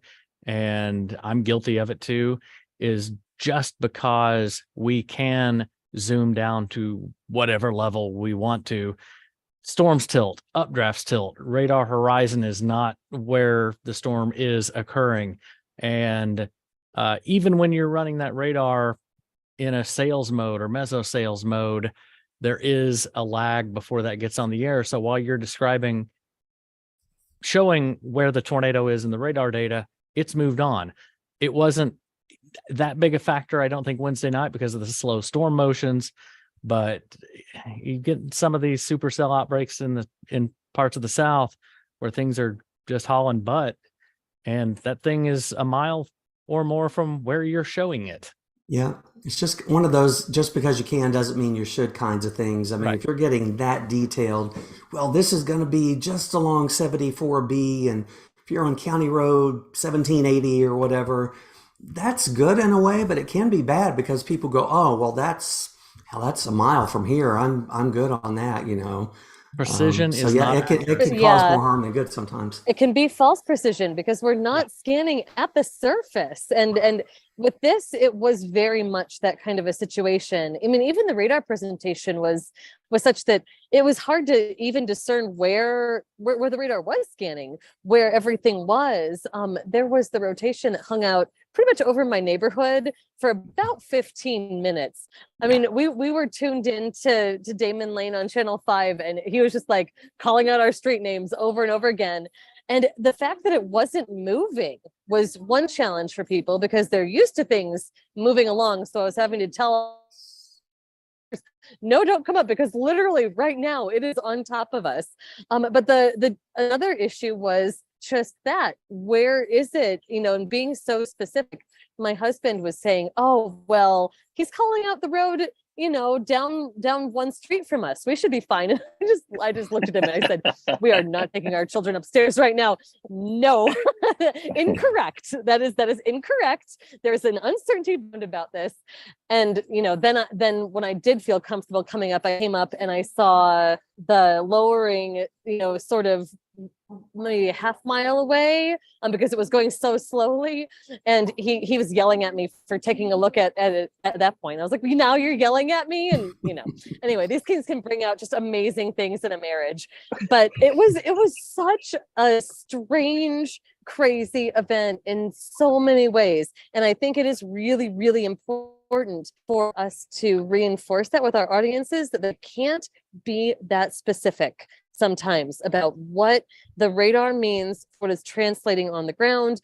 I mean, James in Alabama can lecture all of us on this. There are definitely times, be it a glitch in software or just the realities of the physical manifestation of the rotation, that is a bad idea. And people do glom on to the most precise information you give.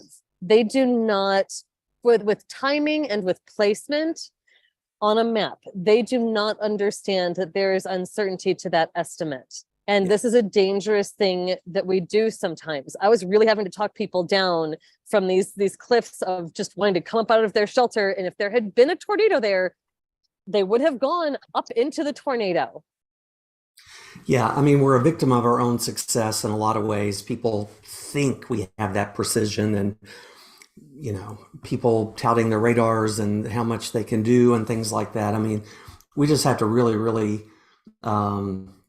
be careful with that. And people are, like I said, they are paying attention to that. And and people also are very aware of what storms are supposed to do or usually do or have done historically. So if a storm is moving straight north, that's not supposed to happen. The storms that hit Newcastle come from Chickasha or Bridge Creek or Blanchard. How can there be one in Cole and Washington and Dibble coming to hit Newcastle? In the past several damage surveys I've been on, I've heard that over and over. Well, we're not used to that, or that's unusual, or whatever. The storms aren't supposed to get worse after dark, and that people are. This is ingrained in a lot of people, and that also affects their response, their belief, or their confirmation that they go through to see if it's happening. Sometimes that impacts it too. So every one of these events is fascinating. This was really a weird one, though. I had Kim, you mentioned Channel 5. I had the Channel 5 helicopter hovering directly over my house for many minutes. In Oklahoma, though, if the helicopter is directly over your house, you're safe. You're safe because they're shooting somewhere else. Jim Gardner's helicopter. That gave me a little peace of mind to know if they're sitting right over our house, then at least they're not seeing anything imminent for us. So it's crazy. Yeah, it was amazing to see what happened to Jim Gardner with his Channel 9. Yeah, because he got hit by a hail shaft, and was that sort of unexpected? How did that work out to be? Because he's not usually in the wrong place at the wrong time. Right? I don't know. He's the most experienced of any of these helicopter pilots around here, and I honestly don't know. I wasn't watching it live and don't know. But yeah, if it can happen to him, it can happen to anybody. Mm-hmm. Were all the fatalities in mobile homes, Rick? Tell us more about the circumstances. We're still trying to piece together fatalities. Fatality information. For a fact, one of the fatalities, a 66-year-old man was in a mobile home. He lived there by himself with his two dogs. A very, very sad story there. The second fatality that was reported was a lady that lived in a mobile home. She was not seriously injured by the tornado. It was being transported, and I think she had a heart attack. So it's a fatality, but in our bookkeeping, it's not a direct fatality. There's still a mysterious third one that I haven't been able to get any details on. So it sounds like we had 3, as far as we know. 2 of them were in mobile homes, and the third one, I'm not sure. But it's usually by this point in an event, they've got some of that sorted out. But this is especially, this is a very small community, and McLean County is, not limited resources, so it's understandable. But mobile homes again are the main culprit here. Well, Rick, I gotta think though, Rick, the helicopter thing probably had to do with the ever-changing forward motion of these things, and just getting caught in the wrong, for 10 or 15 years, no problem, and then all of a sudden you get in this sort of day. trying to maneuver helicopters around these supercells, which that one's going that way. This one's rotating that way. And I think probably got caught. Yeah. And it may just have been a renegade too, because I didn't, on the pictures, you look at the shine and sheen on the bodywork, and I didn't see any other hail dents. Granted, I'm looking at a picture on social media, but it may have just been a renegade hailstone. Yeah, It's but like that's one thing in a chasing, helicopter. just You don't want to be in you don't want to be in a hail. I mean, there are a lot of other places to be, but hail shaft is not one of them. I want to be parked in the hangar if I'm a helicopter. Yes, exactly. Well, so I got another one. Let's talk about the chaser community. I think we should be thankful that nobody got hurt with this bizarre movement. Don't you agree?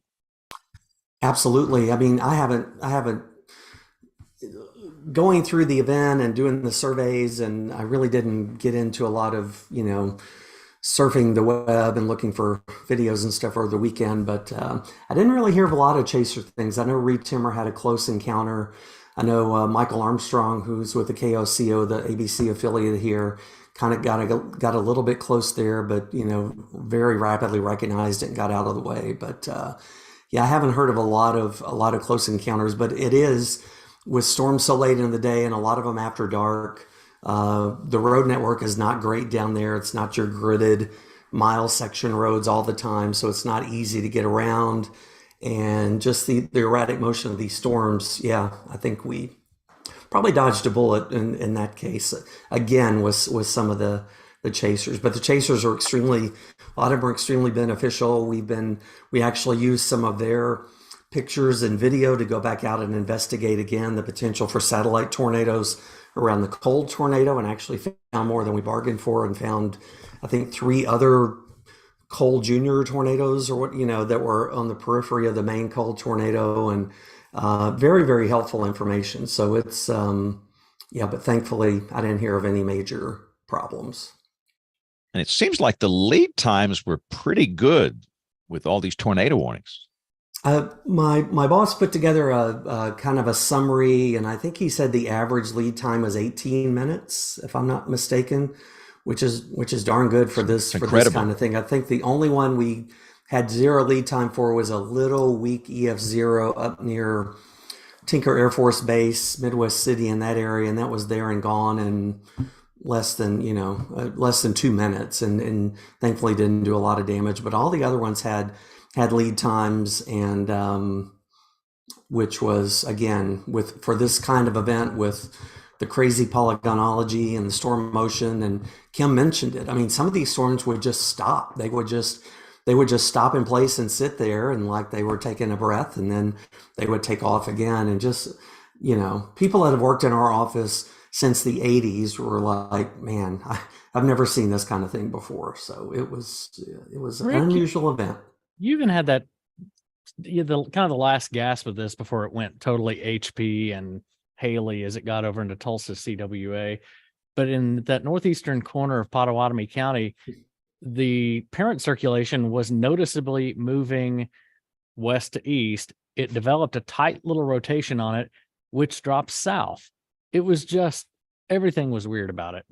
Yeah, the Pottawatomie County panhandle out there we still don't know exactly what happened. Yeah, we had a tornadic circulation that moved from Cleveland County. It moved east into Pottawatomie County and then came back into Cleveland County. I mean, it just, I don't know how many different adjectives we can use for weird, bizarre, whatever, but it was, but that just goes to show you never know it all. You never understand it all. Each event is different. And I mean, to have people in the business for over 30 years that are still seeing new things, I think is one of the things that makes meteorology so cool and so scary and frustrating and all of that at the same time. It's just like, man, you never know what you're going to see.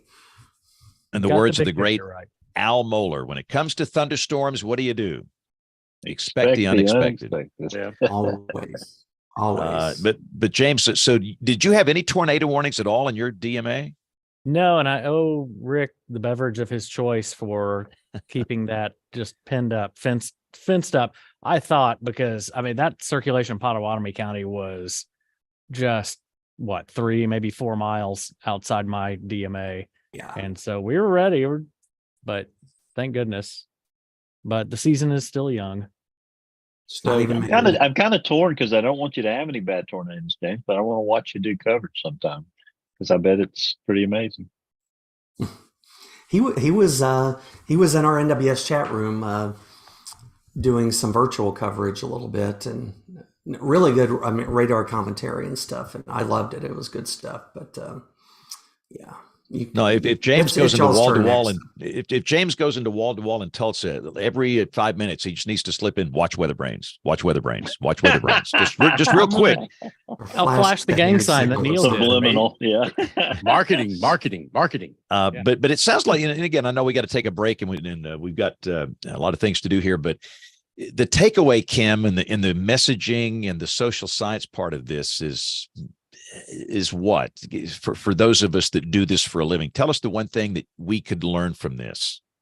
The thing I'm thinking about with this is the more SPC level of when we were communicating that this could happen and how we were doing that. This is a problem that has vexed SPC for a long time. It's the low probability but high consequence event. It was behind why they changed the scale from a 3-tier scale to a 5-tier scale. And I think we have a lot to learn from this event and others like it about how effectively are we able to communicate to people that something like this can happen. And were people prepared? Were people ready for something to happen if it did fire? I think for me, that's the big question. It's a tough thing to convey these intricacies in a single linear scale. Just tough. And the morning of 6, 7 a.m. before the event, what was the communication, Rick, from your office and television broadcast? What was, if I'm just happening to listen to a television broadcast or read a weather service product, would I know that type of event was going to happen later that day? No, I don't. Honestly, I don't think so. I don't think people would have been anticipating that. It's mid-April, late April. There's I don't know what the pops were, 20, 30, 40% chance of thunderstorms, maybe late afternoon into the evening.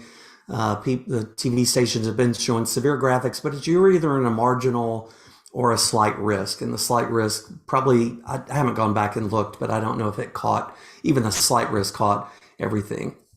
We did talk about doing an enhanced at midday, but we ended up not doing that for whatever reason. But yeah, if you got up in the morning watching TV, getting ready for work, I don't know that this day stood out in any significant way as being different, special, unusual, or certainly anything that would make you behave differently that day. The messaging as we got later into the day was, you better check the radar before you leave work, and really trying to, Alex Zwink, who did a lot of our social media, was beating people over the head with the storm motions are all over the place. If you're anywhere in the polygon, he didn't say respect the polygon, but that was the spirit of what he was saying.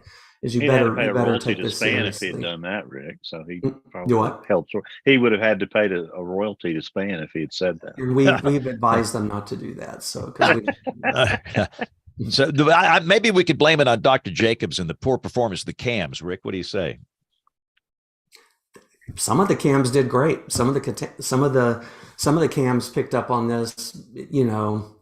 The 15, 16, 17Z. I don't know for sure. The HER was, I believe, James A. correct me if I'm wrong. The HER was probably the last one to come on board with that. But once it latched on, it was really good with that corridor of the storm as it moved east. The area. Was it the midday sounding that got into it that helped the accuracy of the HER? You think? Neil, what's the deal? You're our NWP czar here. I haven't looked at it for this case, but I've been pretty impressed with the 3-kilometer NAM. I think it's probably more related to the ARW DICOR than anything else, and there might be some spin up issues too. With the different models using different data simulations, some of them that probably take a little bit longer to do the convective initiation in each cycle. And while I got you on the horn here, Neil, before we go to the break real quick, your thoughts on the geomagnetic storm last night? You know, a lot of people ask, you know, what keeps you up at night? Is it going to be like another Katrina? And every time the things like when I was at NOAA, what freaked me out the most were these potentially unforecasted, and even if they were observed, you don't have a lot of lead time, like a coronal mass ejection or something just taking out the power grid. I mean, you want to talk about a low probability, high impact event. That's an issue, and the observing system capabilities not great. So, Kim, your thoughts? You were out at the Space Weather Prediction Center today. Yeah, that's definitely one of the big challenges for them. And I think, I mean, what fascinates me about what they're trying to do is they're trying to communicate scaled information with the gradations that we have and we expect from the Storm Prediction Center and the National Hurricane Center with so few observations. And that extends to their verification too. It's really hard for them to do what they're trying to do. I think they're going to be going through a process in the year or two to come where they will be reconsidering the way that they try to communicate their threats. And this will definitely be something that's considered. It is a low probability, but very high consequence kind of event. And how well are they able to convey when they actually are able to see something that's a Carrington event level kind of thing on the horizon? How will their partners be ready to prepare for that? And what kinds of actions should the public even take if that happens? All of these are questions on the table, and it's a fantastic time for us to be thinking about this right now. So are they able to take systems offline and things if they know it's coming? Will that protect the power grid and those sort of things? Or is this just something we're sitting ducks? I mean, that's sort of the state of the art right now, is largely shut stuff down preemptively. What observational tools can come online in the next 5-10 years, Neil, to help?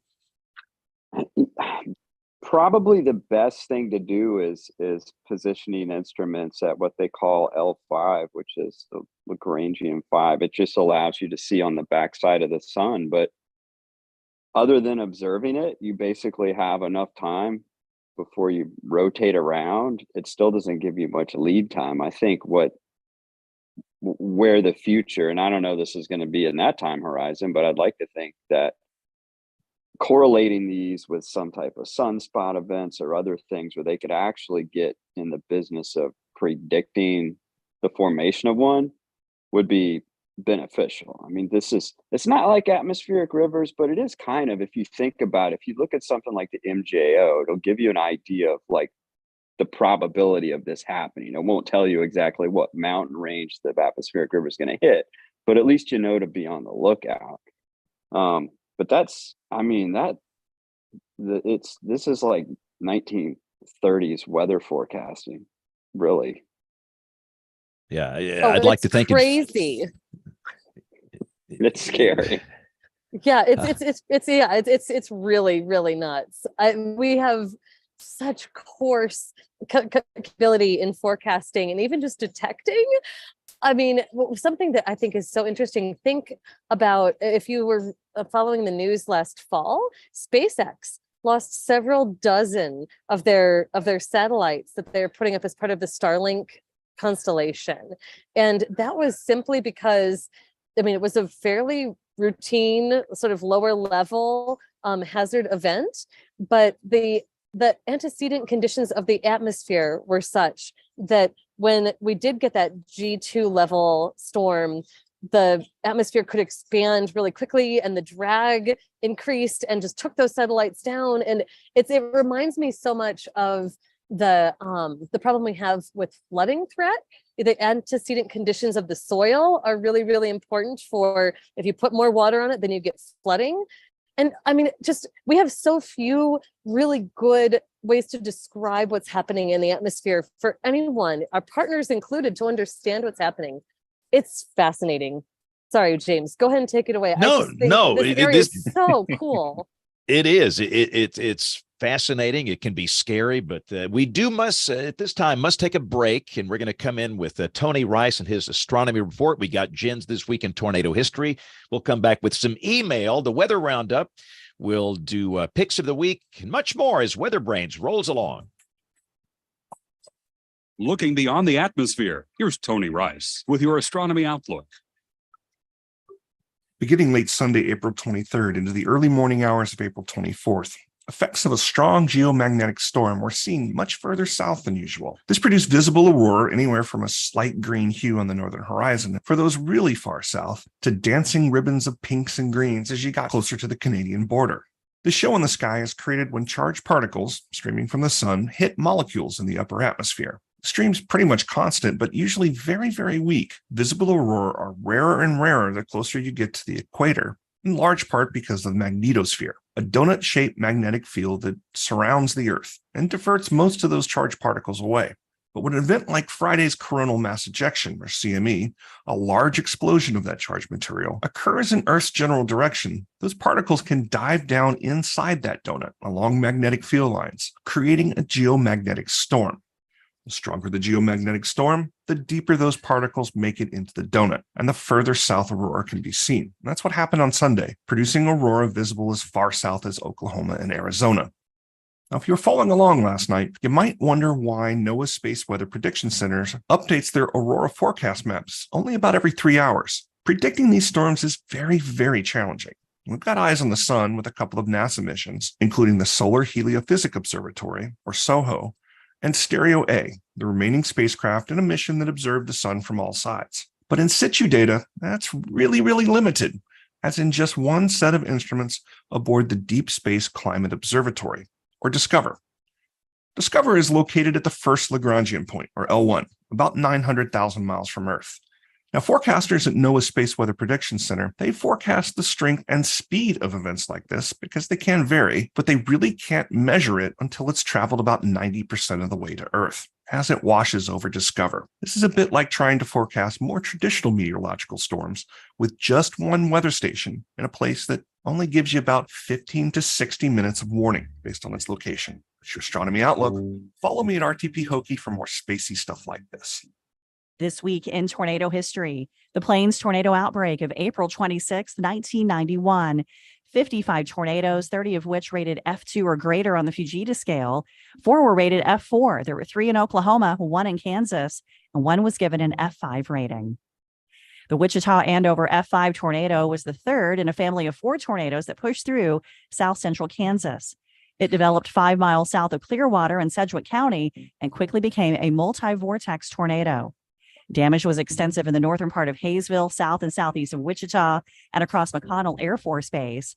There was $62 million worth of damage to the Air Force Base, and the damage could have been much, much higher as it missed a flight line of B-1B bombers by 1,000 feet. 16 injuries occurred at an elementary school. As the tornado moved to near Pawnee and Greenwich Road, it grew to F4 strength. 4 people were killed, 2 children and 2 adults, in the housing development just northeast of that intersection. In Butler County, F5 damage occurred across the southern part of Andover.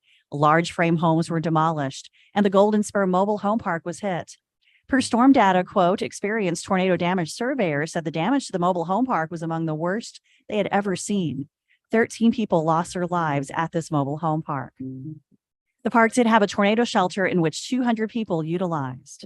Just to the northeast of the Golden Spur, a vehicle was found in a field so badly damaged you couldn't tell if it was a car or truck. We do have a summary on this event at tornadotalk.com. Calling all weather enthusiasts, join the AMS Weather Band and become part of the American Meteorological Society, whose members have been at the forefront of weather, water, and climate research for over 100 years.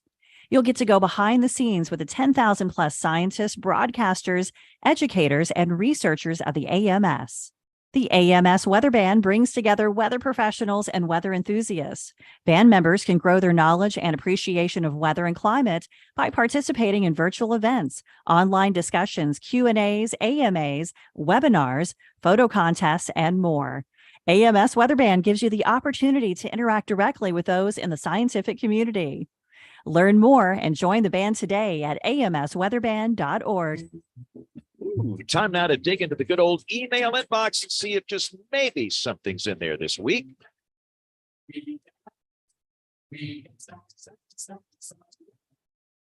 All righty. We got an email from Aaron Tanner, who has an idea for our 1000th show. And he goes, if the Bahamas doesn't work out, a day after the 1000th show on March 17th, 2025 will be March 18th, which is the 100th anniversary of the infamous tri-state tornado. It would be neat to have a historian whose focus is on that event on the show, along with Jen's input from Tornado Talk on the tri-state tornado. So at least I have a couple of years to play on that one. If we don't go to the Bahamas, which I'm still hoping we do, because that would be cool. Thank you for that idea. Let's bring in Bruce on this one. This is a weather radios in Canada. Now, the weather radios, do they get into Canada, Bruce? Yeah, they have their own network. It's called Weather Radio Canada, and they spell that as one big long word, Weather Radio. They don't have as many transmitters as we do, maybe 220 transmitters or something like that. And most of them are down in the southern sections. But interestingly, Weather Radio Canada also broadcasts in several of the native languages in the far north. And so they've got interesting software that they use to translate into a couple of different native dialects up north. Okay, so the Midland, though, doesn't have a weather radio for Canada, or? Oh, we do. Okay. Yeah. Okay, yeah. because this Martin wrote and was asking, he goes, regarding the 25% discount when buying a weather radio on Midland USA, it doesn't seem possible to get it when ordering from Canada. Huh. So I'm not sure. He goes, I don't know. I thought I would just bring that up. Okay, I'll look into that. Okay, cool. I know that we have special boxing packaging that goes to Canada because it's in English on one side and French on the other. The boxes are, so yeah. Well, yeah, Martin, if you're listening, please check that out again and then write us and let us know what the problem is, and we'll see if we can get on that for you.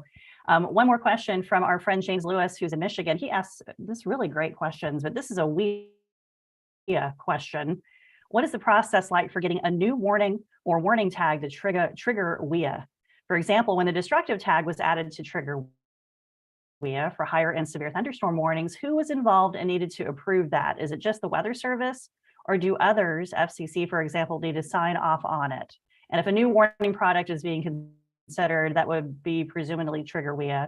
How do you replace the older warning? Does anybody know how that process works? Rick Smith. We volunteer Rick. Earth to Rick. I will admit I was distracted there for a second. I read the email earlier. Repeat the last part one more time. How do you replace? Yeah, so he's curious to know how the WEA works. So if you get a new warning or there is like a destructive tag that would trigger WEA, who is involved in that and who has to approve that? Is it just the Weather Service? Or he was asking, do others have to sign off on it? How does that process work? Yeah, it's everything WEA is the Weather Service, and FEMA's involved in that, and I'm pretty sure the FCC is involved in that somehow. Obviously, cell phone carriers are involved later down the road, but I think if you were talking about, hey, let's WEA some new product, or let's add a WEA alert for this particular product, then that would be a discussion at the Weather Service and FEMA. It would start there, I'm pretty sure. Okay, awesome. Thank you. Everybody, thank you so much for all your emails. We have gotten some great comments on our 900th show, and people just are so loyal. We appreciate you so much. If you have questions or ideas for our 1000th show, send it to email at weatherbrains.com. You can also sign up for our weekly newsletter. Great stuff from Neil last week, and I believe it is Rick this week, who will continue to write some amazing stuff and just great history. We've got astronomy reports, so you can get that into your email box every Thursday morning. Back to you, Stan. And over to Bill.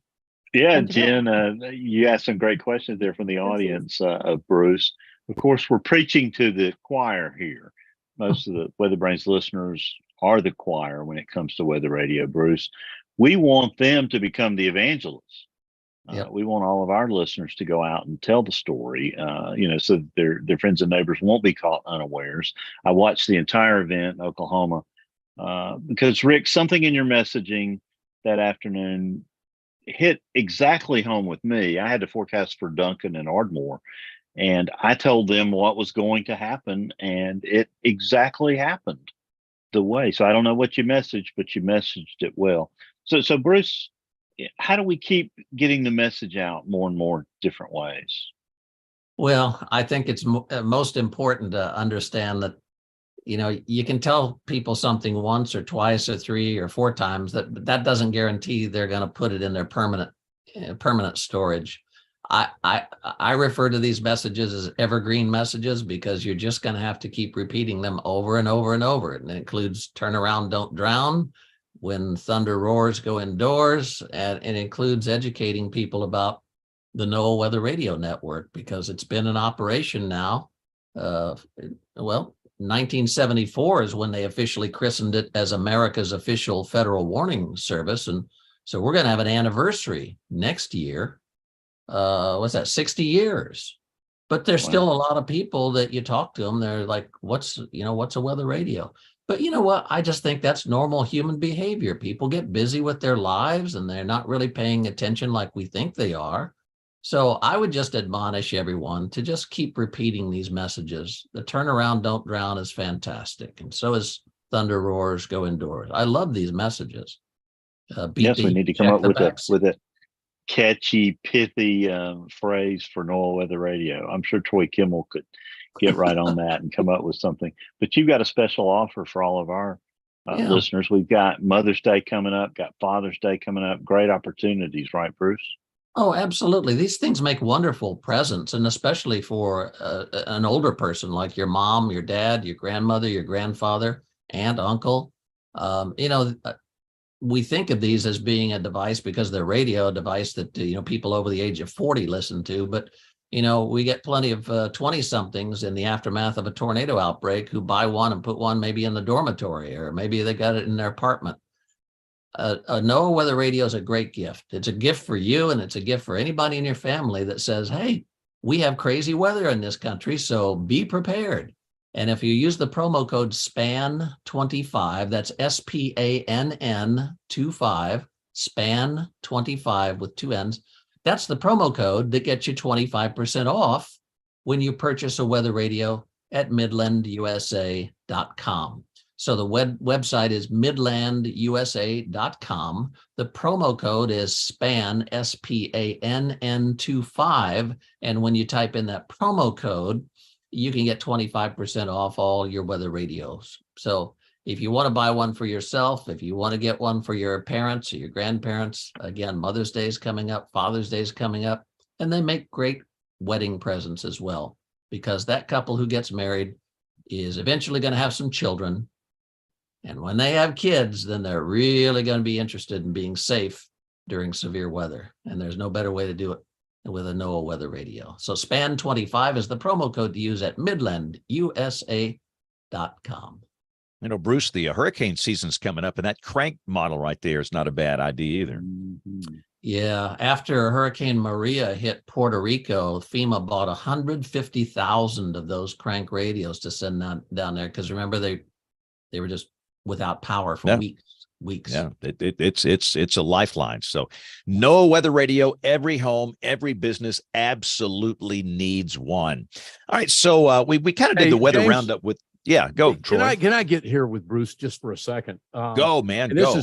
This is off the side a little bit, but Bruce, I wonder if hearing the news that we're hearing now with AM radio, what we're hearing out of Washington, removing them from vehicles, that weather radio is even going to become more important if this goes through, about having access to that weather information. I'm disturbed about the AM radio news in vehicles. But I kind of wondered if you had any input on that as well. Well, I was going to bring that up last episode, because we were talking about local warnings. Yeah. And, back in the day of AM and FM radio, every small town had a newspaper and they had an AM radio station. Yep. And it might have only been 1,000 watts of power, and it might have only gone out for 1 or 2 counties radius, but these radio stations would do a lot of wall-to-wall severe weather coverage. This is before they started doing it on television, before you even had access to radar. Right. You know, and that's gone now. And well, James Spann and I have been on enough of those 250 watt directional radio stations, you know, those AM stations in the past. So yeah. But you know, they launched some serve their careers. small town. Yep. Yeah, they do. But yeah, we live in interesting times. Things are changing, but we pretty much will count our Oklahoma tornado discussion as the weather roundup for the week. We went through that, but to save time, we're going to go straight to picks of the week. This is where everybody on the show will give something that is really cool and weather related or remotely weather related. And my pick, it's one of the photographs from the display of the aurora last night, which was just stunning in the higher latitudes. I mean, I got up this morning and I must have had at least 200 images from, and quite frankly, most of these are WeatherBrains listeners. They're obviously not from my local television market here, but I got them from Canada down into the central United States. And I think my favorite was one from West Yellowstone. It was just stunning. And I have never, ever seen a display like that with my eyes. And I'm just living through this with these photographs. So again, that'll be my pick of the week. So let's go around the horn. So let's go to Jen. Jen, what you got for us this week? So we have the biggest project we ever worked on was for the super outbreak of 2011. So I have the link to the overview page that we have, and it has a link to every single summary that we wrote about the super outbreak. And there's over 60 of them. Some of them are free and some of them are premium. This does include a 10-part series on Tuscaloosa, and we have a 5-part series on the Hackleburg tornado. It is, I'm so overwhelmed still about the work that we put into those and the stories that we were able to tell. And it really kind of set us on this journey to continue to dig deeper into these events and really find out how it impacted so many different communities, and to tell these amazing stories, and to find out who are the heroes in the events and who did we lose, so we can try to honor their memory. And so it really kind of set us on this journey with it. So I hope folks get a lot out of being able to read those. It's great stuff. So again, the link will be on weatherbrains.com. You can go there and go straight to that site. But that's some great work that you did, Jen. Thank you so much. Let's get to James A. before he's got to do Action News Live 1923, live local late breaking at 9 o'clock. Go. One of those prime numbers. Hey, I've got 2 pictures of the week because I'm greedy. 30 years ago was the last F3 or stronger tornado in the city of Tulsa. And it was the Catoosa, actually an F4 tornado that evening. They had just started receiving data from INX about 2 days beforehand, all test data. So that's what was being used in the office unofficially. My second is back to Wednesday's severe weather, and that is a comparison of the hodograph, the 19Z sounding that Rick mentioned, and then the 0Z sounding that really showed the big kick up in the low-level helicity. And the 2 things to look at, you look at the hodograph, and then above that big arc where the helicity was higher, the winds above that weren't particularly strong. So you had these slow moving storms, and over a low level jet, that's kind of a flag to have these occluding leftward arc tornado paths. And you can find the paper. I tweeted it tonight too, that Cameron Nixon wrote, which is brilliant in this regard. Excellent. All right. Thank you, James. So let's go to Kim live from the Boozer or the Snoozer or wherever she is out in Denver at the airport. Go, Kim. So my pick of the week, and Rick has already called me out as some kind of traitor for this, but my pick of the week is NSEP, a website that shows all of the different national centers for those who aren't as familiar with the setup and the organization of NSEP. It's funny, I've done so much with SWPC the last 2 weeks since I started in this position. I'm pretty sure about half of my friends think I'm just working in space weather now. And I just want people to know there's a bunch of centers. It's not just one. Although Bill Murtaugh did make me sort of swear my fealty to SWPC, and I love them, but there are 9. So if you want to take a look at everything NSEP has, I've got the link. There you go. You're no traitor, Kim. You're a fine American. Don't let these people bug you here. Neil, what are your thoughts on Kim's new position, and what's your pick of the week? I think the position's awesome. I mean, now she's working where I'm working. So I'm just going to blame her when the forecast models don't work out and people misunderstand it. Just kidding. My pick of the week is a report from Los Alamos National Laboratory titled "An Evaluation of the Risks Associated with Relying on Fortran for Mission Critical Codes for the Next 15 Years." And don't laugh. There's a lot of us that are relying on Fortran. And if you're a software engineer and you've been getting bored with retirement, you can name your price. That's just interesting to me. Very interesting. Wow. All right. Yeah, it's a good read, and we'll put that up on weatherbrains.com. Rick Smith, go. What you got this week? My pick of the week is our office's event summary for the April 19th tornadoes. You can get the track maps at KMZ of all the latest versions of the tornado tracks from all 13 of the tornadoes that we had there during that 3-hour period, and lots of other information. So that's my pick. Excellent. Troy, what you got for us this week? Well, I got to say that James in Tulsa always has great follow-ups. He just wanted to let y'all to know that he's gone from Fortran there to 5-Tran. 5-Tran, yes. There you go. I like that one, Jay. That's the solution right there. My pick of the week, and I planned this and had not told the people here, but folks, go to tornadotalk.com, and what Jen and Zachary and Nelson and all our coworkers up there do, because it's truly amazing site. And I know that Jen talks a lot about the new posts that come up and the new articles that appear because of all the work that their researchers do. But folks, it is amazing. That comes from a lifetime member, I think, Jen. I think I'm a lifetime member or something like that now. And I'm just telling you, it's a great site, tornadotalk.com, and we'll send Jen the bill. There you go. We'll send her an invoice. All right, Bruce, what you got for us? Go. Well, my neighbors across the street are from India, and so I'm always talking weather with them. A couple of weeks ago, they had some highs over there that were like 112 and 114 and just crazy hot. Today, I think their highest temperature in India was about a 106, but imagine that with no air conditioning. But so I'll do something with the India Meteorological Society. But I notice here they've got a little general advisory that farmers who are using Android mobile should use Megdut app for weather forecasting along with AgroMet advisories and the Damini app for lightning warnings. So kudos to the India Meteorological Group for having a lightning warning app on telephones, and also ag weather on the telephones that these people can access to get the information they need. But well, they're about a month away from the monsoon season.